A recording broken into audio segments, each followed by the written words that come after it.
Good evening, I'm Katerina Georgieva. This is CBC Windsor News. Thanks for joining us. President Donald Trump is back in the White House, and we will have all the details of his inauguration coming up. But first, we will start with his promise of tariffs on Canadian goods.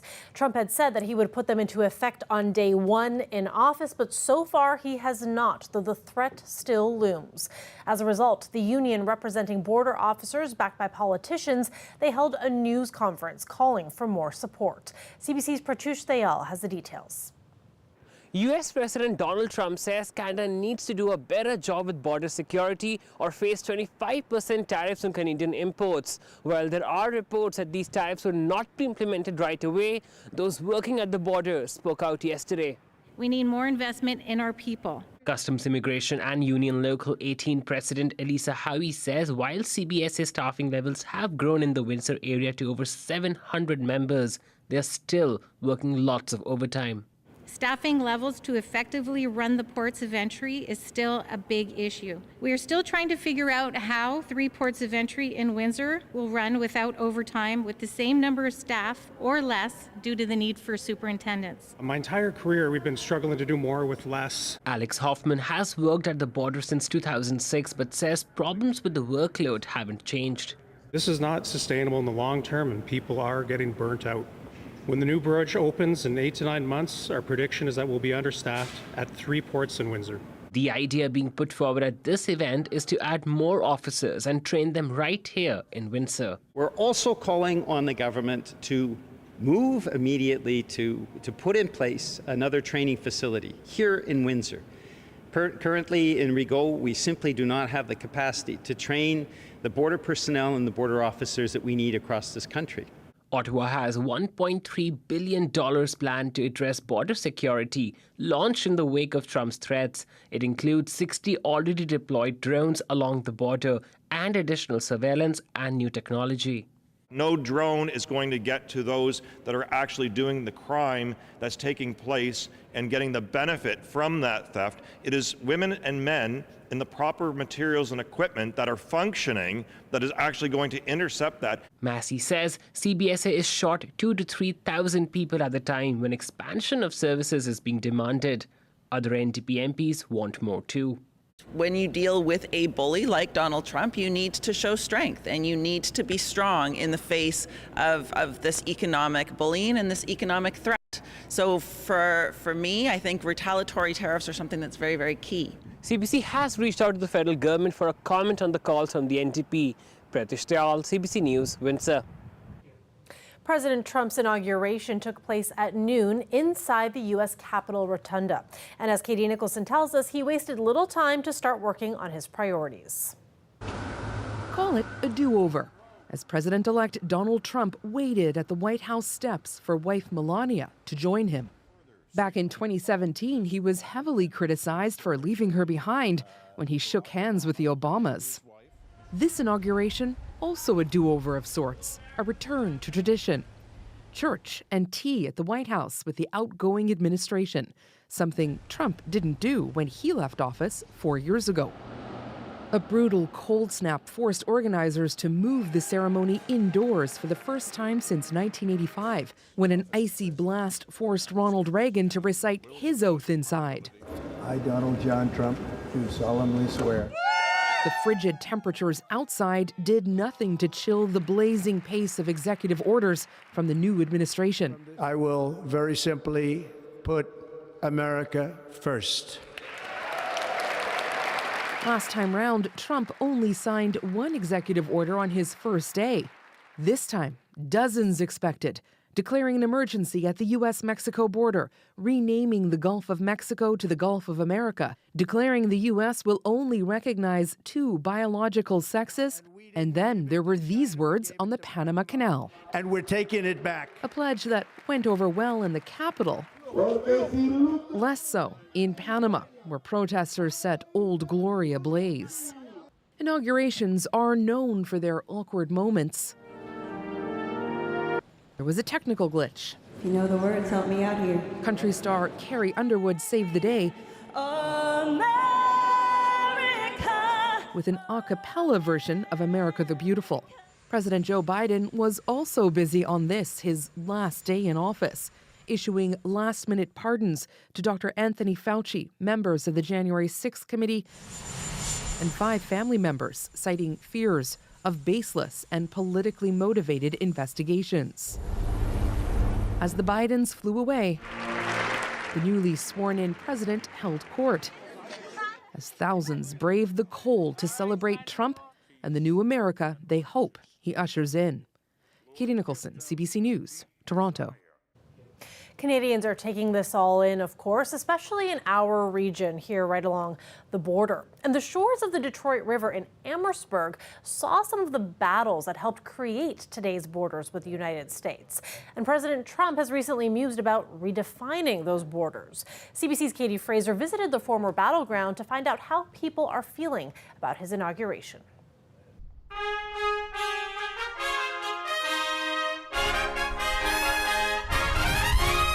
I'm standing here now in Navy Yard Park. We're right on the Detroit River with Michigan, between Michigan and Amherstburg, Ontario.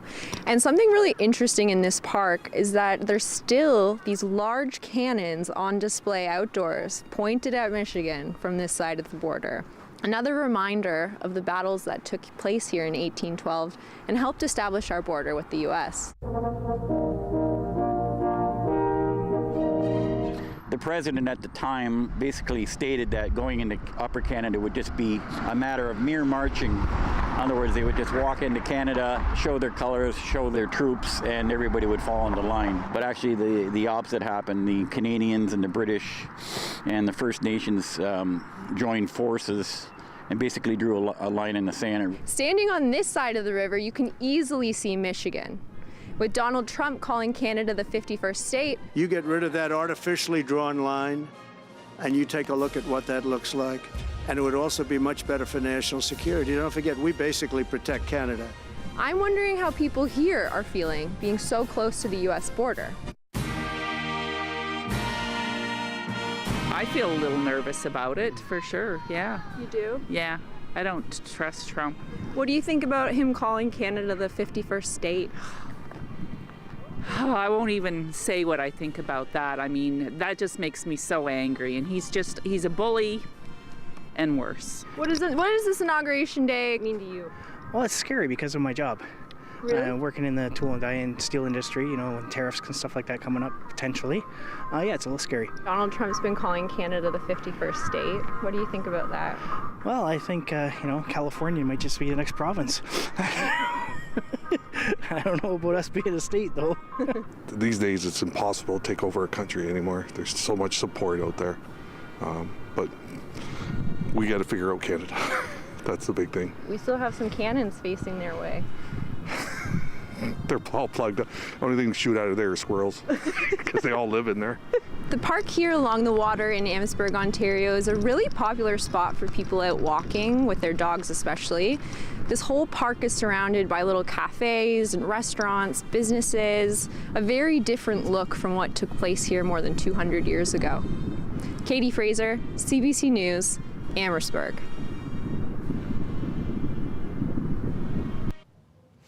Turning now to other news. An Ottawa man testified today in an assault trial against an off-duty Windsor police officer. He said he received a, quote, flurry of right-hand punches to his face from the officer, and it happened in a bar bathroom at an Ottawa gastropub in September 2023. Windsor Police Sergeant Deller Ball is on trial for 2 counts of assault and 1 count of assault causing bodily harm. He has pleaded not guilty, and the trial started today in an Ottawa courtroom. Donald Connor testified today that he was in a bathroom stall in an Ottawa bar where the lock was broken. Ball tried to enter and there was an exchange of words. After he left that stall, Connor said Ball aggressively told him to leave and suddenly began punching him. Connor said the attack was unprovoked.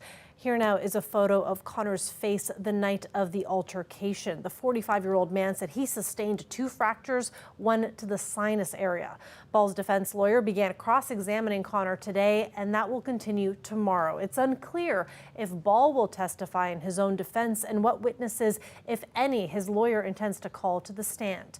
You can read a lot more about what happened today in court on our website, cbc.ca/Windsor.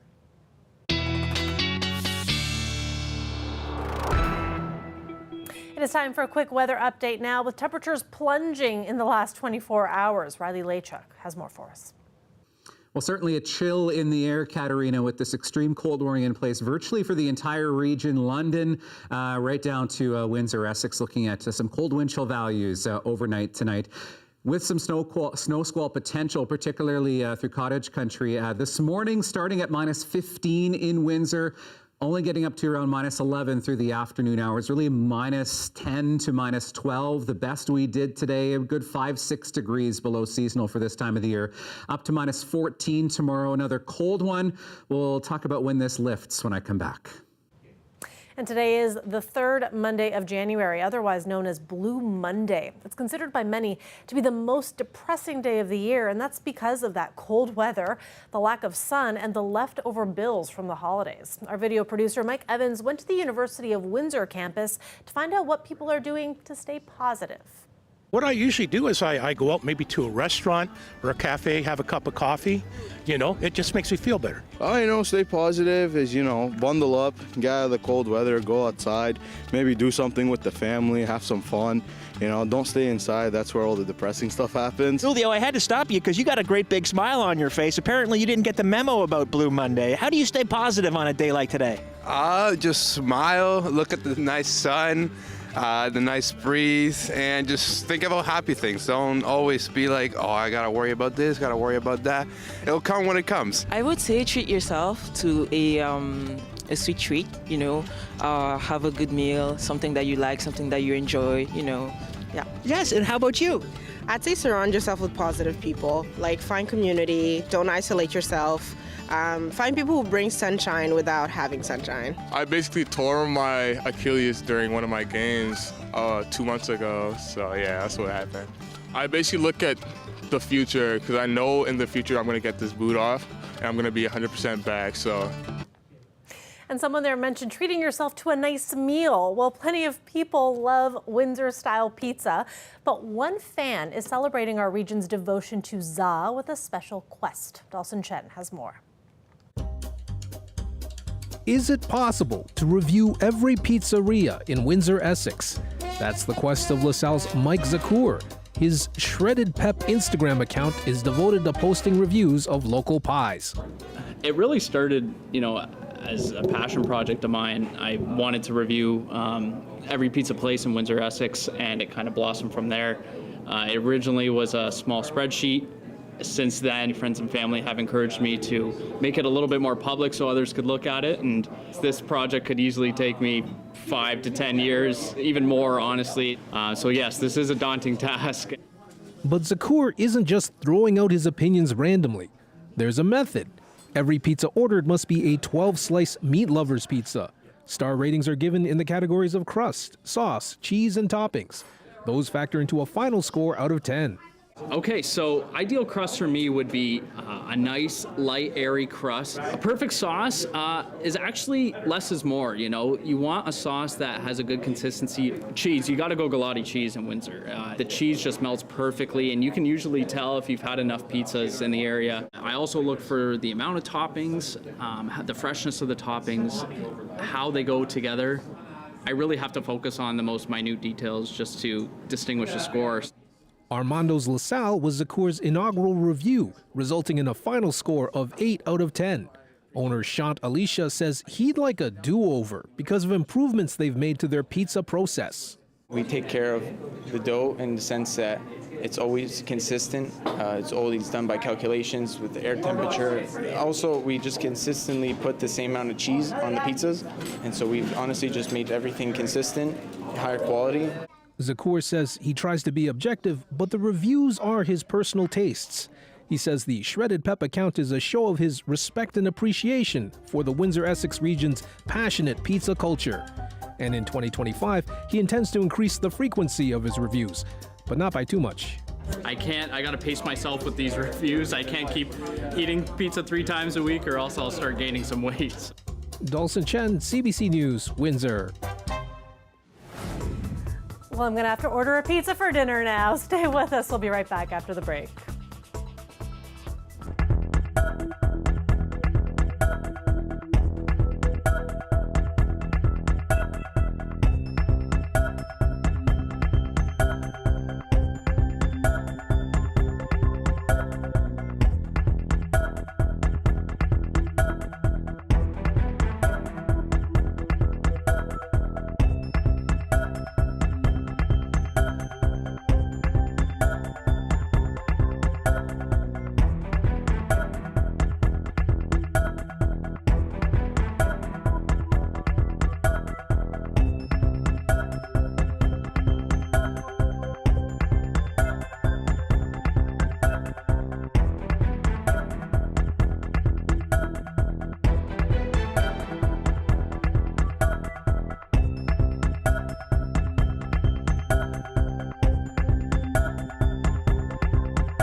Welcome back. Canada is watching carefully as Donald Trump begins his second term. He has been threatening tariffs on all Canadian goods on day one of his presidency. But as we told you earlier tonight, so far he has not imposed them. As Olivia Stefanovich reports, that doesn't mean that the threat of it has gone away. A feeling of trepidation hangs over the federal cabinet as members of the Prime Minister's most senior team gather here in Montebello, Quebec, for a retreat over the next 2 days. Their meetings entirely focused on Canada-U.S. relations and the impact that Donald Trump's new presidency might have on this country. Instead of taxing our citizens to enrich other countries, we will tariff and tax foreign countries to enrich our citizens. In his inaugural address, Trump vowed to move ahead with tariffs and create the External Revenue Service, a new government agency to collect money from taxes on foreign countries. But Trump didn't mention Canada once in his speech, and he didn't sign an executive order to impose tariffs on Canadian goods either, buying Canadian officials more time to respond to whatever comes next. I'm very happy to be here in Montebello today to dig in on issues facing Canadians here at this cabinet retreat. Pas de tarifs pour l'instant. Comment? Pas de tarifs. The Prime Minister was asked if the threat of tariffs is over for now. He responded, yes, for now. There's still a lot of uncertainty, and senior federal government officials say they are prepared to respond almost immediately if Trump follows through. They have a list of 10 American products that they've identified for counter tariffs, including Kentucky bourbon, orange juice, and washing machines. Canadian officials also say they are preparing 2 larger rounds of counter tariffs valued at $37 billion and $110 billion each. So the federal government taking a cautious approach as they watch every single move from this new administration carefully, wondering how long this reprieve will last. Olivia Stefanovich, CBC News, Montebello, Quebec. U.S. President Donald Trump used his inauguration speech to claim credit for the ceasefire in Gaza and for the first hostage release in almost 14 months. CBC's Sasha Petrusik is in Jerusalem with more on the potential Trump effect on the war.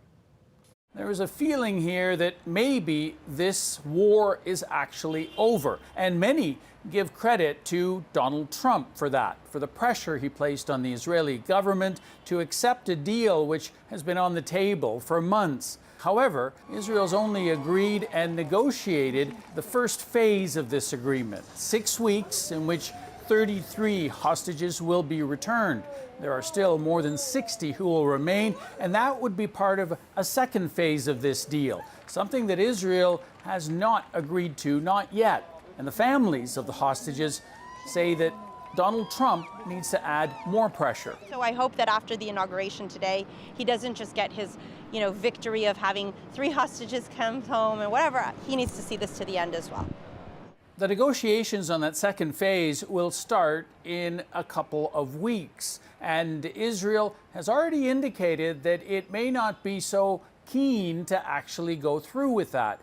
Israeli Prime Minister Benjamin Netanyahu has gone on TV to say that he sees this ceasefire as temporary and that the fighting will eventually continue. This is what he said on TV the other day, saying that Donald Trump agrees with him.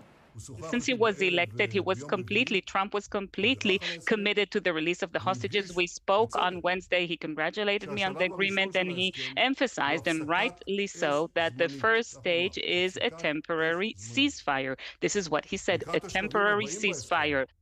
But while Netanyahu says that Trump is on board with his vision of the future, that's not at all clear. For Netanyahu, he's under pressure from hardline right-wing members of his own coalition. He depends on them for his political survival, and they don't want this fighting to stop. They say that if Israel stops it, it would be surrendering to Hamas, and they want that to continue. They say the hostages are secondary.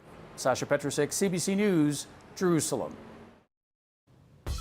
When we come back, we will have more of your weather forecast with Riley Lachek. He will take us into the week ahead and into tomorrow, where temperatures are going to dip even colder than today. Tomorrow night, it's going to dip down to minus 23. Stay with us.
It's time now for more weather. And with that extreme cold weather warning in effect, we're going to go to Riley Lachuk with the forecast, for the week ahead.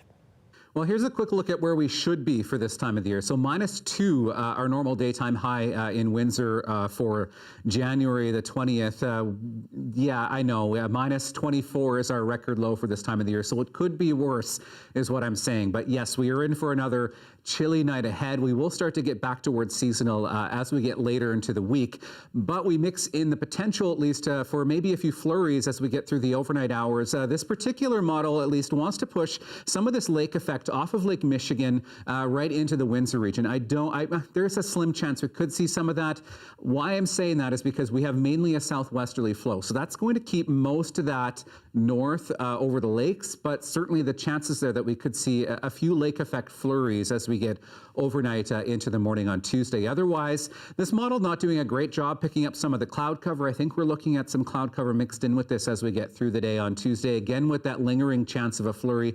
I don't have that in my forecast, but certainly, as I mentioned, the risk is there as we get through the day Tuesday into Wednesday that we could see a few more flurries. Most of that, as you can see, making its way north as we start to see our flow changing around a little bit. So really, if we do get anything, maybe it's a centimeter or two through southwestern Ontario. But again, we're looking at some of that lake effect potential along Georgian Bay, Lake Huron, where you see some of these whites and grays. This is the potential for 60, 70, 80 centimeters of snow by the time we get to this time on Wednesday. So places north of us certainly looking at some accumulating snow, but generally I think if we do see anything into southwestern Ontario, this is maybe a couple centimeters at best. And like I mentioned, it's because we're looking at these winds in Windsor, at least as we start the day tomorrow, out of the south, out of the southwest. So we're looking at winds not really pushing most of that off of Lake Michigan into southwestern Ontario, but certainly the potential is there. We are looking at some gusty winds, though, southwest 20 gusting to 40 through the day tomorrow. So we're looking at a breezy and cold day tomorrow, one of those days where you really want to make sure you bundle up if you're heading outside at any point through the day tomorrow. So we're waking up to -15 tomorrow in Windsor, -18s through London, Sarnia, Kitchener, a bit colder the further north you go in the region, up to -13 through the afternoon hours tomorrow, -11 for Wednesday, and then back to more seasonal conditions by the weekend. Thank you for that, Riley. And that is it for CBC Windsor News. For more, you can always go to our website, cbc.ca/Windsor. Thanks so much for watching. Have a wonderful night.